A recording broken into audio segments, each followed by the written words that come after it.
Hello my beautiful families, welcome back to my YouTube channel রয়েস cooking lookbook. তো আমার নতুন একটি রান্নার রেসিপিতে তোমাদের সকলকে স্বাগত জানাই। তো আজ তোমাদের সঙ্গে শেয়ার করবো একটা চটজলদি তৈরি হয়ে যায় এমন একটা ব্রেকফাস্ট বা টিফিন আইটেম বা লাঞ্চ আইটেম বলতে পারো, পনির পরোটা, যা বানানো ভীষণই ইজি, খেতেও কিন্তু বেশ ভালো হয়। তো তার জন্য নিয়েছি এখানে আটা ময়দার মিক্সচার, অ্যাড করেছি 1 চামচ গুঁড়ো দুধ, কিছুটা চিনি, কিছুটা লবণ, কালো জিরে অপশনাল, আর অ্যাড করেছি সামান্য একটু জোয়ান। গুঁড়ো দুধটা দিলে কিন্তু পরোটা বা লুচি খেতে কিন্তু ভীষণই ভালো হয়, একবার হলেও ট্রাই করে দেখতে পারো। তো ভালো মতো মিশিয়ে নিয়ে অ্যাড করেছি আমি এখানে সূর্যমুখী তেল, তোমরা চাইলে কিন্তু রিফাইন্ড অয়েল বা ঘি ইউজ করতে পারো, আমি সূর্যমুখী তেল দিয়েছি। ভালো মতো ময়াম দিয়ে নিতে হবে। ময়ামটা যদি পারফেক্ট না হয় তাহলে কিন্তু লুচিগুলো বা পরোটা যেটাই বানায় না কিন্তু সুন্দর মতো ফোলে না, খেতেও কিন্তু ভালো হয় না। তো দেখো এরকম একটা সফট ডো তৈরি করে নিতে হবে। যেহেতু ভেতরে পুর ভরবো তো অবশ্যই একটা সফট ডো তৈরি করে নিতে হবে। আর যেহেতু চিনি রয়েছে তো চিনিটা মেল্ট হলেও কিন্তু আরেকটু সফট হবে, তাই বলে একদম যে একদম খুব সফট তা কিন্তু না। দেখে নাও ঠিক এরকম একটা শেপ, মানে এরকম একটা ডো তৈরি করে নিতে হবে। দেন ভালো মতো করে মুখে নিয়ে রেস্টে রেখে দিতে হবে আধা ঘন্টার জন্য। আর এইদিকে আমাদের মেইন যেটা স্টাফিং সেটা তৈরি করে নিতে হবে। তার জন্য এখানে 250 থেকে 300 গ্রাম মেবি রয়েছে এখানে পনির, সেটাকে ভালো মতো স্ম্যাশার দিয়ে স্ম্যাশ করে নিচ্ছি ভালো মতো। তোমরা চাইলে কিন্তু গ্রেটার দিয়ে গ্রেট করেও নিতে পারো, আমি কিন্তু স্ম্যাশার দিয়ে স্ম্যাশ করে নিয়েছি। তার মধ্যে অ্যাড করে দিতে হবে কিছুটা তোমার ভাজা মশলার গুঁড়ো, সামান্য একটু লবণ, সামান্য একটু হলুদ গুঁড়ো, কাশ্মীরি লঙ্কা গুঁড়ো, সামান্য একটু আমচুর পাউডার। আমি এখানে কোনো চিনি ইউজ করিনি, তোমরা চাইলে ইউজ করতে পারো। আমি যেহেতু ডোয়ের মধ্যে চিনিটা ইউজ করেছি যার জন্য আমি এখানে আর চিনিটা ইউজ করিনি। তো সব মশলা দিয়ে ভালো মতো পনিরটাকে মিক্স করে নিয়ে রেখে দিতে হবে। আর এখানে অবশ্যই আমি এখানে অ্যাড করেছি আদা আর লঙ্কা থেতো করে দিয়েছি, ঠিক আছে। তোমরা চাইলে এখানে ধনেপাতাটাও ইউজ করতে পারো বা অন্য সবজি ক্যাপসিকাম, গাজর এসবে ইউজ করতে পারো, কিছুই ইউজ করিনি। অবশ্যই বাড়িতে একবার হলে ট্রাই করে দেখতে পারো, বেশ ভালো হয় খেতে আর খুব তাড়াতাড়ি তৈরিও কিন্তু হয়ে যায়। তো ভালো মতো মিশিয়ে নিয়ে এটাকে কিছুক্ষণের জন্য রেস্টে রেখে দেবো।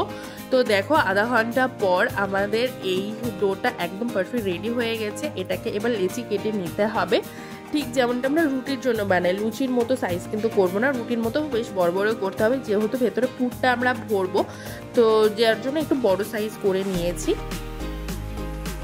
দেন এটাকে ভালো মতো একটা বাটির মতো শেপ করে নেব। তার মধ্যে অ্যাড করে দেব এই পনিরের যেটা আমি স্টাফিং রেডি করেছিলাম সেটা। তোমরা চাইলে পনিরটাকে না হালকা একটু ভেজেও নিতে পারো তোমাদের হাতে যদি সময় থাকে। আমি যেহেতু একটা প্রথমেই বললাম ব্রেকফাস্ট বা টিফিনের আইটেম যেহেতু রয়েছে, তো টিফিন আইটেম বানানোর জন্য হাতে অতটা সময় থাকে না, তো যার জন্য চটজলদি এই জিনিসটা তৈরি হয়ে যায়। অবশ্যই কিন্তু বাড়িতে একবার হলেও ট্রাই করে দেখতে পারো। আর কার কার পনির পরোটা অলরেডি বাড়িতে বানিয়ে দেখেছো বা খেয়েছো অবশ্যই সেটাও আমাকে কমেন্টে জানিও। আর কে কোথা থেকে আমার রান্নার রেসিপিগুলো দেখছো সেটাও কিন্তু কমেন্ট করে জানাতে ভুলো না।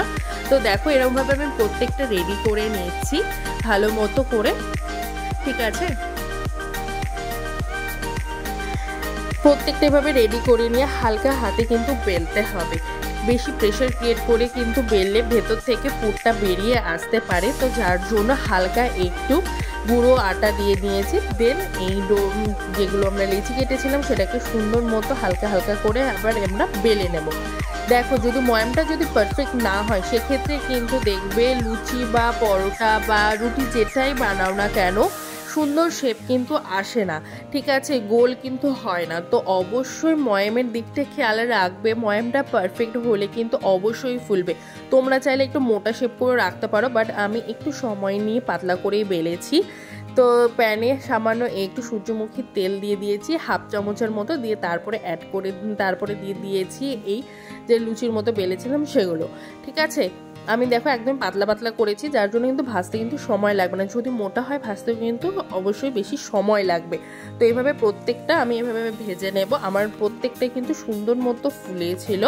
তো অবশ্যই ঠিক মতো যদি করো তো প্রত্যেকটাই ফুলবে আর খেতেও কিন্তু ভীষণই ভালো হয়, বেশ সফট হয়। আর আমার রান্নার রেসিপিগুলো তোমাদের যদি ভালো লাগে অবশ্যই নিজেদের ফ্রেন্ডসদের সাথে শেয়ার করো। আমার ইউটিউব চ্যানেল, ফেসবুক পেজটাকে অবশ্যই লাইক, কমেন্ট, শেয়ার আর সাবস্ক্রাইব করতে ভুলো না। আর দেখো আমি এটা এইভাবে শেপ দিয়ে কেটেছিলাম। আর ভেতরে পুরটাও দেখে নাও কতটা সুন্দর হয়েছে, খেতে কিন্তু ভীষণই ভালো হয়েছে। অবশ্যই বাড়িতে একবার হলেও ট্রাই করে দেখতে পারো। দেখা হচ্ছে নেক্সট কোনো রান্নার রেসিপিতে, ততক্ষণ